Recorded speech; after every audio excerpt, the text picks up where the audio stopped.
All right, you guys, meme of the week. I've got my thinking cap on. We've got an author who wrote a book about being thoughtfully fit.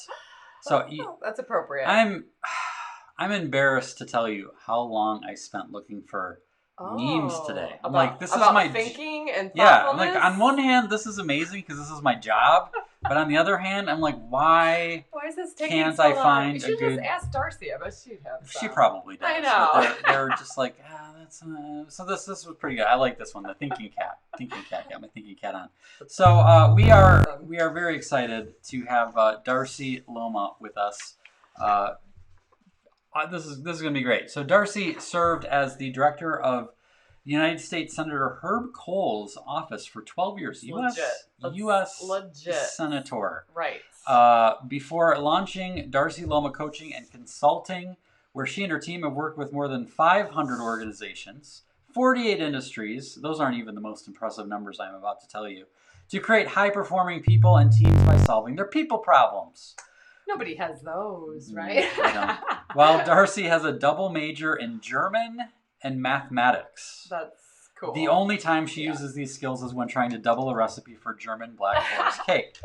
She first discovered her love of coaching while doing her master's thesis at Pepperdine. Is it Pepperdine? I'm not sure. I'll have to ask her about that. University on the impact of coaching. She's a master certified coach who designed the rigorous certified professional coach program at the University of Wisconsin-Madison.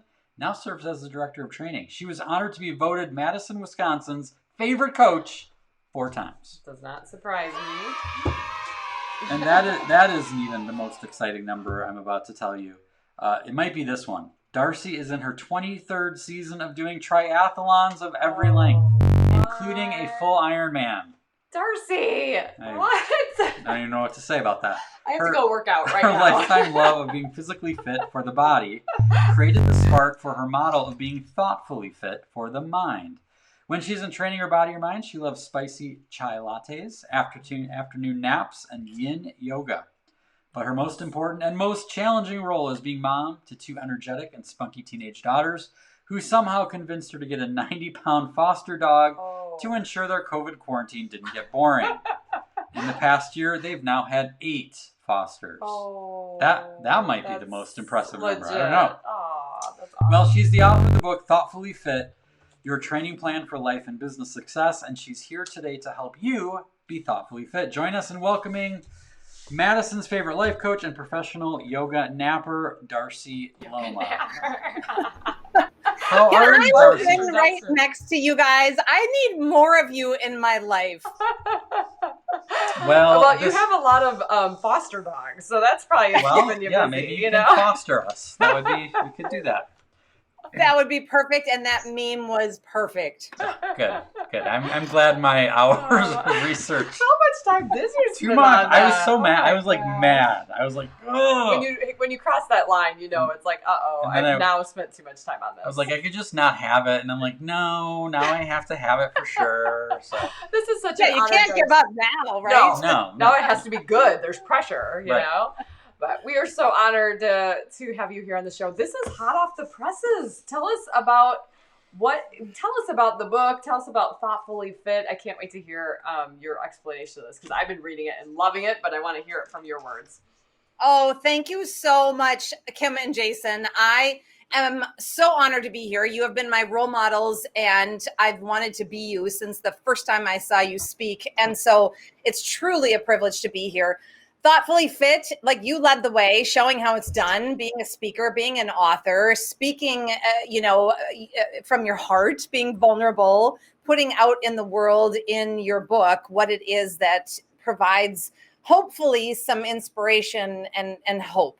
And that's what my story is, how to be thoughtfully fit. And it's woven through the story of my life when I it sort of blew up and fell apart in the most extreme way. And I became ground zero for test driving the model.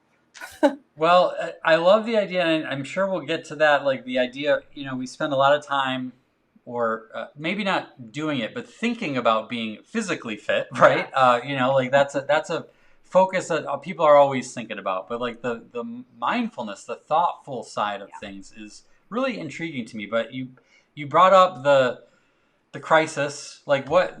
Let us know what happens. What Yeah. what just go. Just do, Yeah, yeah. it's It's an interesting amazing because story. it was March of 2016 that I got the phone call from my neighbor saying that there was a SWAT team and 50 police cars, and they had just taken my husband out in handcuffs, barefoot, and he was arrested for sexual assault of a minor he had met online. And my life, I mean, it just turned upside down in one phone call, because he was a full-time stay-at-home dad for our 2 young daughters. And my attorney, I ended up having to hire an attorney. The charges were very severe. And my attorney said, don't talk to anybody about anything. Thoughtfully Fit, after years of research of looking at what are the obstacles that get in the way of my coaching clients, right? I started to think about, gosh, everybody brings the same types of problem. They're different details, but so many similarities. And so we spent years researching, developed the model. It came alive, and it was 5 days later that my husband was arrested. And so literally, I couldn't talk to anybody, and I didn't have to, I guess I chose to use all of these principles and to test drive them, because I suddenly had more people problems than ever I could have imagined. And I remember, Kim, the day we went for a walk, it was after the sentencing had happened, and my husband went to prison, my ex-husband went to prison, and I was still hiding because I was just so embarrassed. And I remember confiding in you, Kim, on our walk. You were one of the very first people who I shared openly with. And I appreciate the safety that you provided. And of course, now I've gotten to the place on my own healing and my own journey that I've been able to write about it.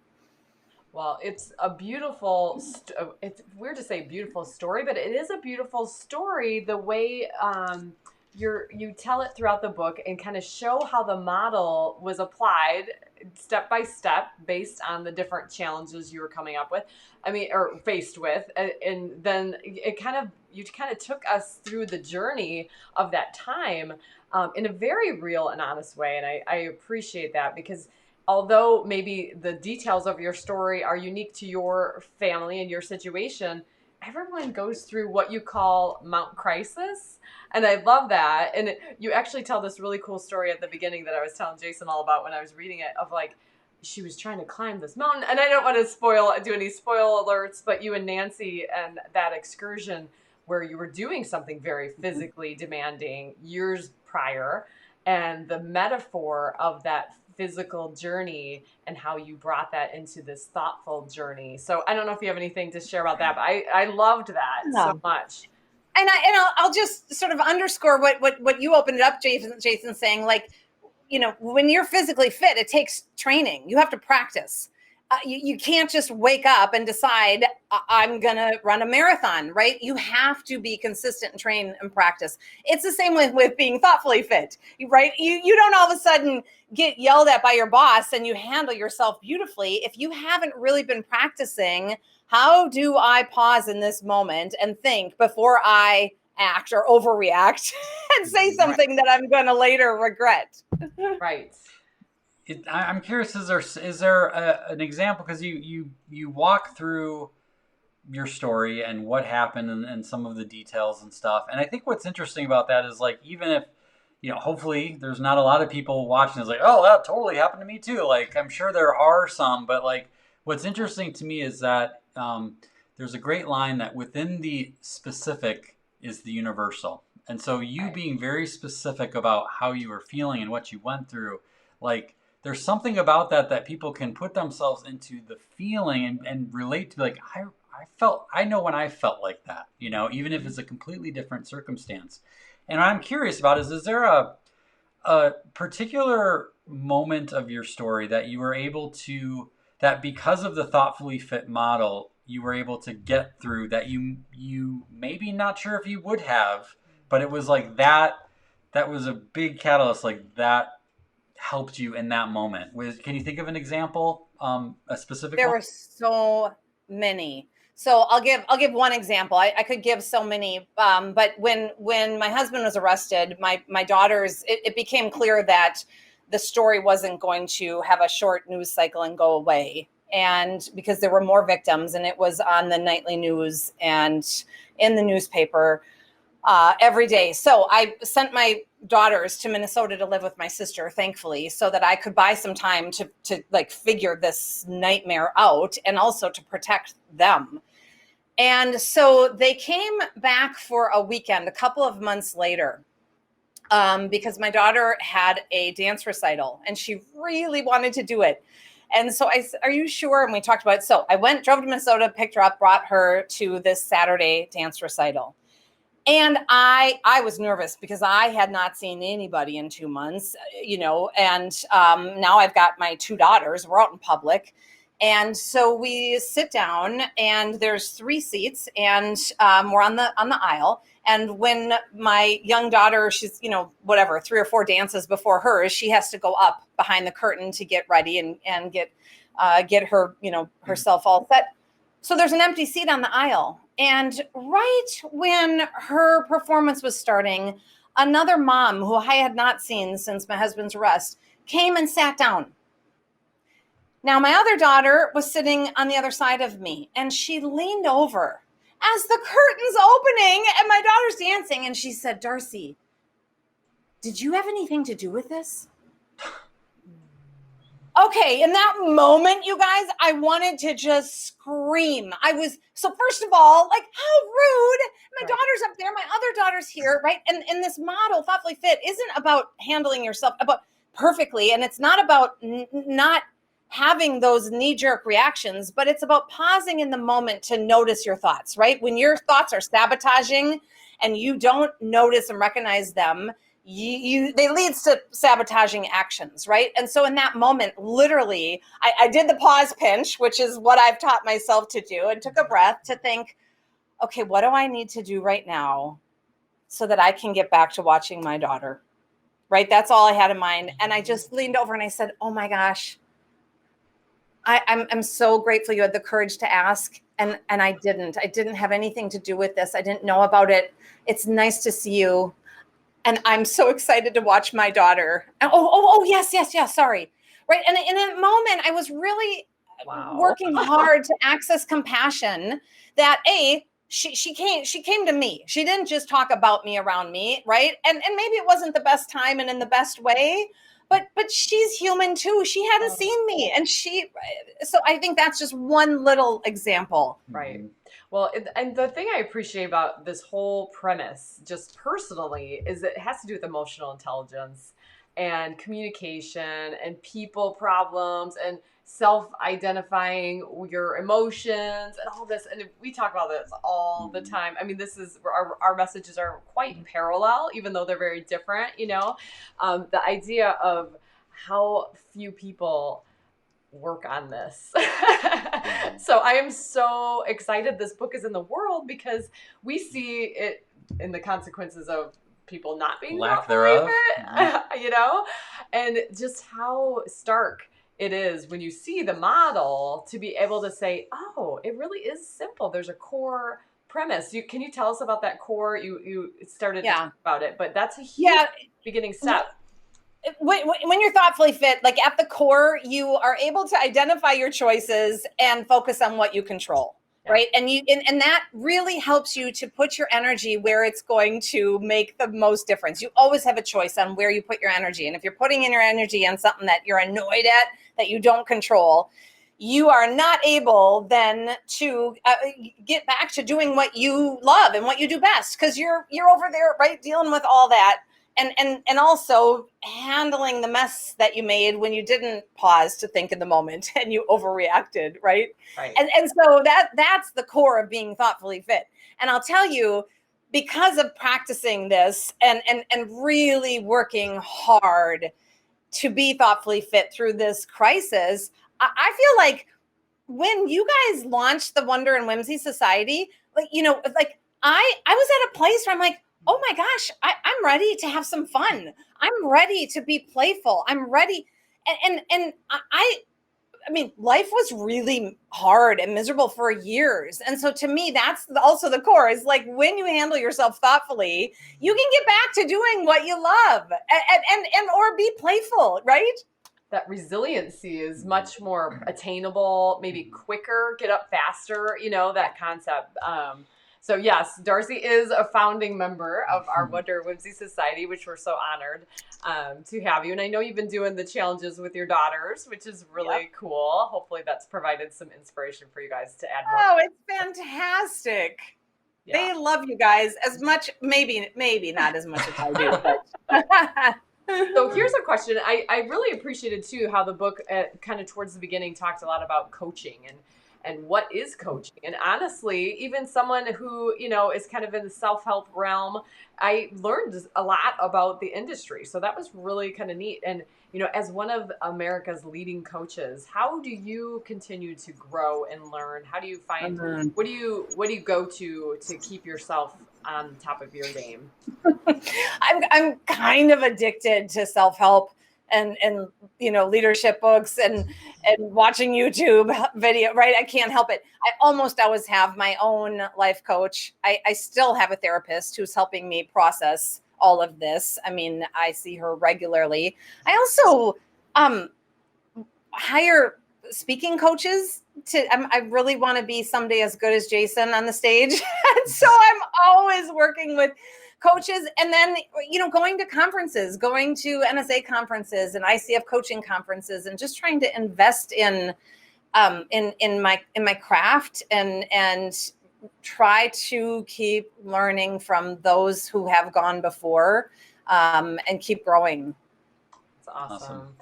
Before I forget, I want to throw out to the comments. If anyone has a question for Darcy, we probably have, 5 or 6 more minutes left. So feel free to throw that out. I know Rachel mentioned Mount Crisis. Love that imagery. Visited there myself.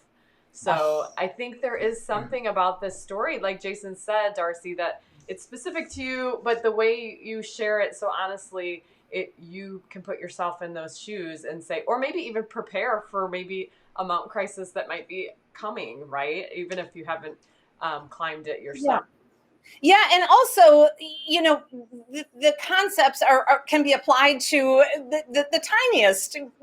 Somebody says something and catches you off guard and you feel blindsided. It's not a Mount Crisis, but it's like it's a moment where that first thought is sabotaging. Like, what a jerk! Mm-hmm. And if you act on that thought, you're probably going to make it worse. So it's like you practice on the little things so that when the crises, the adversity, the obstacles, the bigger ones come, you're ready. Right. Yeah.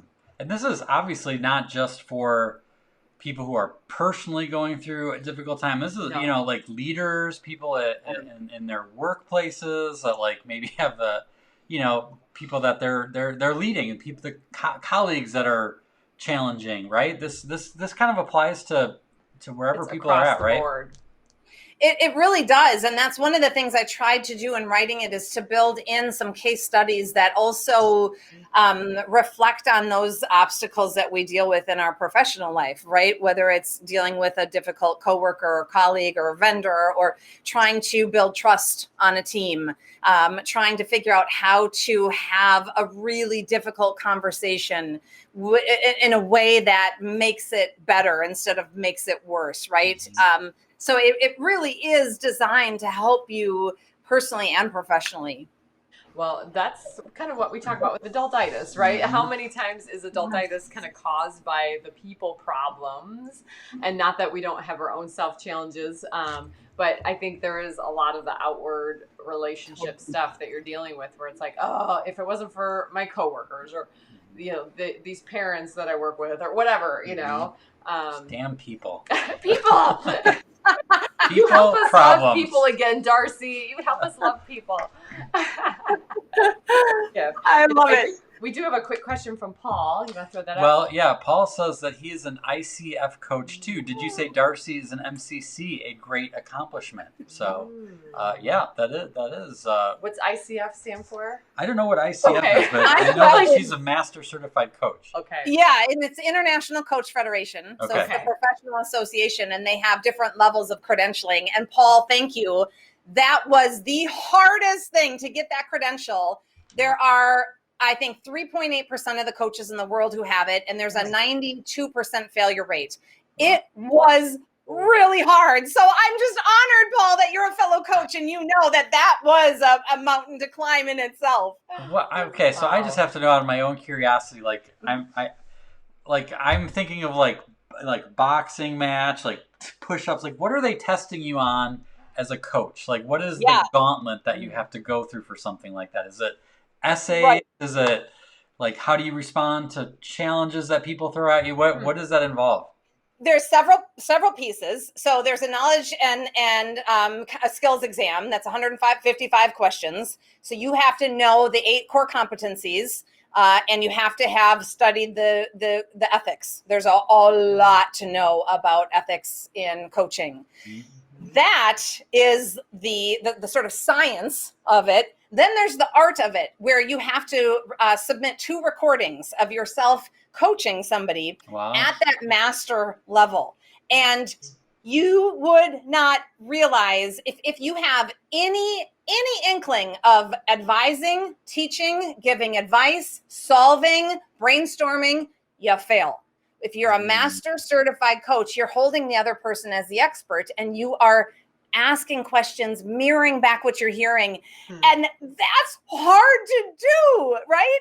So I worked with, I think, 4 different mentors that I hired that I kept submitting recordings. And they're like, well, this is probably a 7. And you have to get an 8 or higher to get that MCC level. Wow.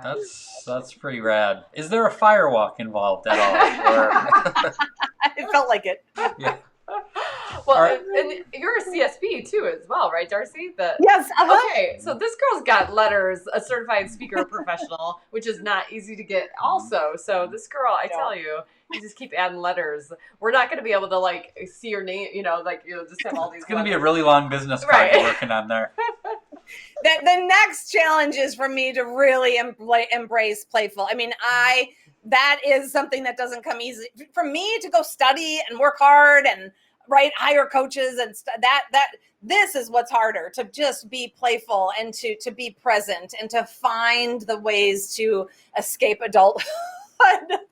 Well, you guys have had a chance to share a stage together, right? Yep. And so that's one of the most fun parts of what we get to do is when we get to, our paths cross and we get to kind of see each other in action. And I remember that day because you brought Lucy with you and she came home. I think I told you this, Darcy, and she was telling me all about the models that you were sharing, and it just sunk.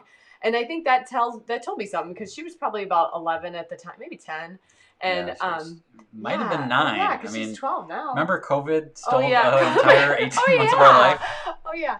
So sometimes I just erase that from my memory. But yeah, the part that I took away was how compelled she was to remember the details of what we were sharing. So I'm like, that is pretty interesting for a 10-year-old girl. And I'm not necessarily complimenting Lucy. I'm complimenting you that you simplified this concept to your audience, to the general public, right? And I remember the client, a general audience of a lot of different, professionals and different varying degrees and everything else. But I'm like, that is a master speaker that you could bring it down to a 10-year-old being able to go home and tell her mom all about this model and to be fired up about it, which she totally was. Well, and the fact that she wasn't sitting back on her iPad watching a movie, that she was present and engaged watching my speech and watching her dad was just incredible. She probably slept through Jason. Yeah. Something different to listen to for a change. Person. And even tonight, she's like, oh, you have Darcy Luoma on tonight. Oh, have fun. She's like, oh, Darcy, We go way back. We love her. Let's see. Elle says, I want this book. Right. Well, that's good because you can get it anywhere, Elle. So one last question. Obviously, if people find themselves scaling or in the middle of Mount Crisis right now, I love your little tip of little pinch and just center yourself. Is there any other, besides buy the book, which of course people should do, but is there another quick tip that's remember this, try this? Yeah. I mean, so when we talk about the core, of Thoughtfully Fit, it's about being able to explore your choices and focus on what you control. So 3 steps. Anytime you find your blood pressure's up, you're triggered, you're frustrated, you're driving and somebody cuts you off, I want you to think, pause, think, act. Just in that order, wash, rinse, repeat, right? So kick yourself off of autopilot, do the pause pinch, give yourself a moment to think and ask yourself a question, right? Where do I want to spend my energy now? What's triggering me? What do I control here? What other choices do I have? And then act thoughtfully and keep practicing and training that. Just like if you do that when it's, small, it'll serve you well when the big stuff happens. What I love about that is that's parenting advice. That's marriage advice. That's coworker advice. That's leadership advice, right? I mean, I'm thinking to myself, I should have done that earlier today. It's watching the Cubs advice. Right? Or reacting to that text that came out of nowhere advice that you're like, what does this mean? So thank you. That is so empowering. And I think that's a lot of what this book really is. Your story is very empowering and inspiring, and we're grateful that you had the courage to share it with the world, because it's going to make a big deal, big impact for a lot of people. Thank you so much. Yeah. Where can people get the book besides everywhere? Like, where do you want them to go to find out more about you, find out more about it? Well, so probably the best place, there's social media on my website, but if they go to thoughtfullyfit.com, they can take a quiz there. That the book, Thoughtfully Fit, is based on the 6 biggest obstacles that I saw my clients struggle with. And if they want to take a free quiz, it'll spit out what's your number 1 biggest hurdle. And then how do you deal with it? And what are some strategies? Nice. Very cool. That's awesome. Good. So thoughtfullyfit.com. Check that out. Darcy, this has been amazing. Thank you so much. The comments are filled with people. I love the pinch pause. I love this. Thank you, Darcy. Thank you. Great. We're so grateful. Awesome. And we'll be excited to see you in Vegas in a couple of weeks. I can't wait. Thank you so much for having me. I love you guys. Love you Bye, too. Darcy. Bye, Thank you. Darcy. Bye-bye.